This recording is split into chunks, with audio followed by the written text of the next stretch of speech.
اور اپنے مطالبات منوا رہی ہے. ہمارے ساتھ ایک کمال پینل بھی پروگرام میں موجود ہوگا. پی ٹی آئی سے سینیٹر ہمایوں خان, جماعت اسلامی سے اسامہ رضی, پیپلز پارٹی سے Sharmila Farooqui, P M L N سے رانا احسن افضال. ایک بریک کے بعد آپ کا ہمت جائے گا. اسٹے ود اس.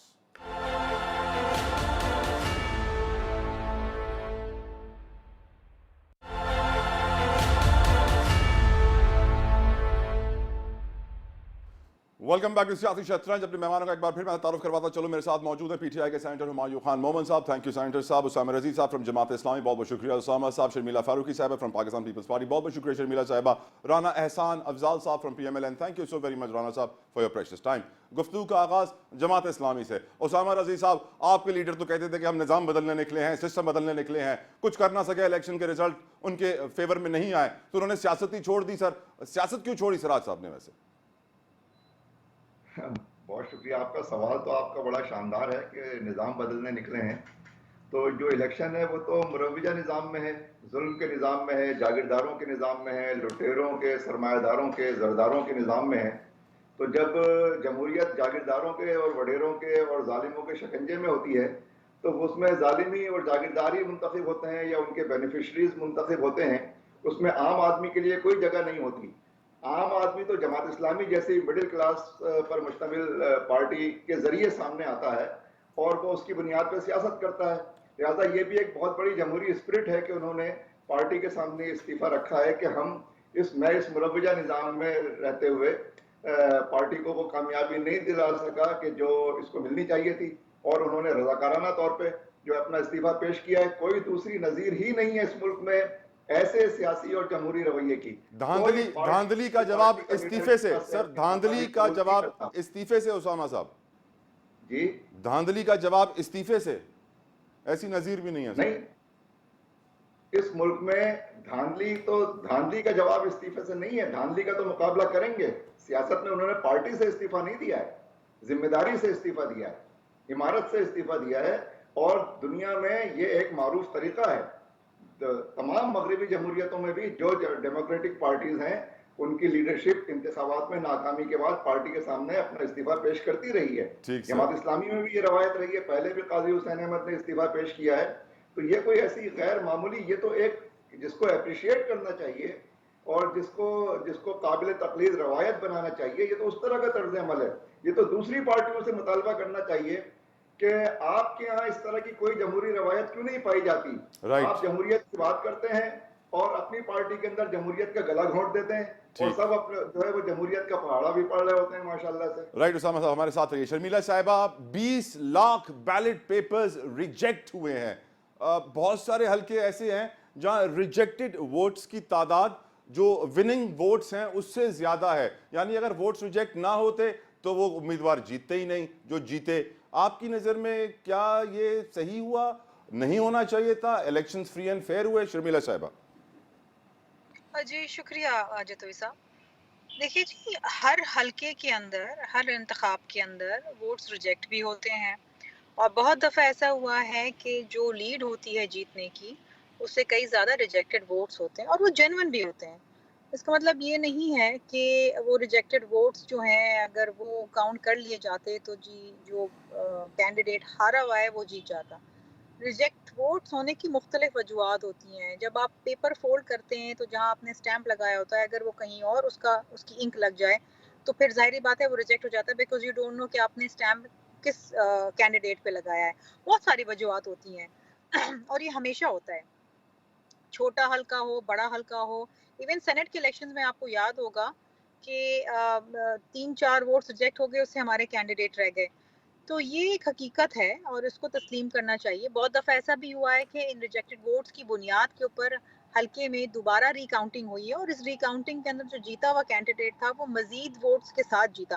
بہت دفعہ ایسا ہوا ہے جو ہارنے والا کینڈیڈیٹ وہ جیت گیا. تو اس کے اوپر کوئی ایک جامع یا کوئی ایک سویپنگ سٹیٹمنٹ کوئی نہیں دے سکتا. اب آپ کا جو دوسرا سوال تھا کہ جناب کیا فری اینڈ فیئر الیکشنز ہوئے ہیں, دیکھیے میں سمجھتی ہوں کہ اس ملک کے اندر کبھی بھی آپ یہ نہیں کہہ سکتے کہ 100% الیکشنز فری اینڈ فیئر ہوئے ہیں. کاش کہ ایسا وقت آئے کہ ہم کہیں کہ جی آف کورس, اور کوئی اس پہ الزام نہ لگائے. اکثر ہارنے والا یہی کہتا ہے کہ جی دھاندلی ہوئی اور دھاندلی کے ساتھ مجھے ہرایا گیا ہے. کوئی بھی ہارنے والا یہ نہیں کہتا. بہت ہی کم کچھ لوگ ہوتے ہیں جو کہتے ہیں جی میں ہار گیا اور وہ تسلیم. اور اس میں ہمارے کینڈیڈیٹس ہیں. قاہرہ صاحب نے بڑی بردباری کا مظاہرہ کیا. انہوں نے کہا کہ جی ٹھیک ہے میں ہار گیا ہوں.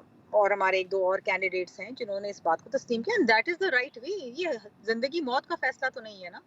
ہار اور جیت ہر الیکشن میں ہوتی ہے. بہت ہر الیکشن میں بڑے بڑے برج بھی گر جاتے ہیں, کچھ نئے چہرے بھی آتے ہیں. اور right I right think this is part of the process. ٹھیک. بٹ بائی اینڈ لارج دیکھیے الیکشن جو کہا جا رہا تھا کہ سیکیورٹی حالات صحیح نہیں ہے, نہیں ہونے چاہیے, یا ٹھنڈ زیادہ ہے نہیں ہونے چاہیے, الیکشنز ہو گئے. اینڈ الحمدللہ بائی اینڈ لارج پرامن الیکشنز ہوئے ہیں. الحمدللہ. رانا اب ایسا آگے کی جانب دیکھنا چاہیے, ایک رائٹ اسٹیبل گورنمنٹ آئے اور اس ملک کے اندر جو سیاسی معاشی غیر استحکامی ہے اس کے اوپر کام کریں. بالکل. میرا اگلا سوال آپ سے اگلی حکومت اور بلاول صاحب کے ہی اوپر ہوگا, لیکن پہلے رانا احسان صاحب کمنگ ٹو یو. آپ کی نظر میں سر 20 لاکھ بیلٹ پیپرز ریجیکٹ ہونا, ووٹس ریجیکٹ ہونا واز نارمل, ریگولر سر, کوئی بڑی بات نہیں ہے؟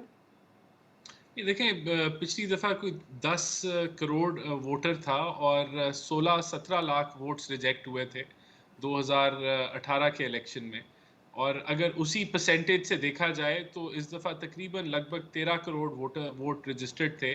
3 کروڑ 2.5 کروڑ رانا سے صاحب, 3 وہ کروڑ. ایک عام آدمی نے مجھے سر سڑک پہ کہا تھا کہ سب سے آسان طریقہ ہوتا ہے دھاندلی کا, بیلٹ پیپر کے اوپر ایک اور ٹھپا مار دو, ووٹ کینسل. میں تو آپ کو آپ کو مثال دے رہا ہوں نا. اگر آج پچھلی دفعہ 16-17 لاکھ ووٹ ریجیکٹ ہوئے تھے تو ووٹر بڑھے, اور اس دفعہ اگر 20 لاکھ ریجیکٹ ہو گئے تو یہ آپ کو بتا رہا ہے کہ نارملی ووٹس ریجیکٹ ہوتے ہیں ایک عام الیکشن کے اندر.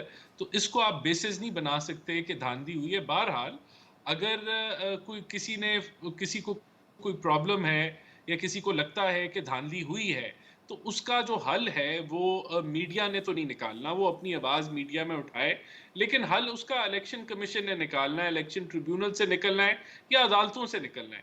تو بالکل ہم اس چیز کے ساتھ ہیں کہ وہ اگر اس کے پاس کوئی ایویڈنس ہے, شواہد ہیں, تو وہ لے کے جائے اور اس کو حق اس کا ملنا چاہیے ہے. لیکن دیکھیں ہم نے اس ملک میں دیکھا کہ 35 پنکچر کے الزامات لگے جو کہ جھوٹے نکلے اور اس کے اوپر معذرت بھی نہیں کی گئی. 4 حلقے کھلوائے گئے, وہاں بھی وہ جھوٹے نکلے. تو الزامات لگتے ہیں الیکشنوں کے اندر, دھاندلی کے لگتے ہیں. اگر کسی کے پاس ایویڈنس ہے, اس کے ساتھ زیادتی ہوئی ہے, بالکل اس کو جو ہے اس کو انصاف ملنا چاہیے. باقی دیکھیں بات یہ فارم 45-47 کا بڑا تذکرہ ہے. تو فارم 47 جو ہیں وہ پی ایم ایل این کے کینڈیڈیٹس نے تو نہیں جاری کیے, ای سی پی نے جاری کیے. تو ای سی پی کا اس کے اندر اگر اعتراضات ہیں تو اس کا طرز عمل ہے, اس کا طریقہ کار ہے, اس کو وہ فالو کریں اور اپنا حق لیں, ہم ان کے ساتھ کھڑیں. ہمیں بھی اعتراضات ہیں. اب دیکھیں یہاں میں آپ کو ایک مثال دیتا ہوں. جی. اب ڈاکٹر یاسمین کی ایک ویڈیو جاری ہو رہی ہے جس میں سفید رنگ کے بیلٹ پیپر پہ کوئی تھپے لگا رہا ہے, اور اس کو بڑا سپریڈ وہ وائرل ہوئی ہے کہ دیکھیں جی یاسمین ڈاکٹر صاحبہ کے حلقے میں دھاندلی ہو کے ووٹ سٹیمپنگ کی جا رہی ہے. اب لوگوں کو یہ بھی نہیں پتا کہ جو نیشنل اسمبلی کی سیٹ ہے وہ گرین بیلٹ پیپر تھا. تو یہ اس طرح بہت سارا پروپیگنڈا چلتا ہے. اگر کوئی شواہد ہیں, لوگوں کو بالکل ان کا حق ملنا چاہیے. ای سی پی دے, عدالتیں دیں, ہم ان کے ساتھ. رائٹ. سینیٹر ہمایوں صاحب, آپ کی نظر میں سر آپ بھی یہی کہیں گے ایوریج سی بات ہے 20 لاکھ ووٹوں کا ریجیکٹ ہونا؟ بسم اللہ الرحمن الرحیم. دیکھیں اس طرح ہے کہ ووٹ اگر آپ دیکھیں یہ پرسنٹیج تقریباً آلموسٹ 3% to 4% کے درمیان میں فال کرتی ہے. میرے لحاظ سے یہ کافی high percentage of rejected vote. لیکن اگر ہم اوور آل دیکھیں اس کو آپ پرابلی پوری طریقے سے اس کے انالائز نہیں کر پائیں گے. لیکن اگر ہم ایک حلقے کو دیکھیں, فار ایگزامپل مہر بانو جو قریشی ان کے اگر ہم حلقے کو دیکھیں تو وہاں پہ 16,500 جو ہے نا وہ کینسل ہوئے ہیں. اچھا اب یہ یاد رکھیں اس دفعہ کی ذرا آپ پوزیشن کو دیکھیں کہ ایک بندہ ہے جو جاتا ہے, جو پہلے پوری تحقیق کرتا ہے کہ اس حلقے میں پاکستان تحریک انصاف کا کینڈیڈیٹ کون ہے, اس کا نشان کیا ہے. اس کے بعد 16,000 لوگ ڈبل ٹھپا لگا کے آ جاتے ہیں, سمجھ میں نہیں آتی. اچھا یہ پیٹرن جو تھا نا, یہ 2013 میں یہ جو 35 پنکچر کی بات کرتے ہیں,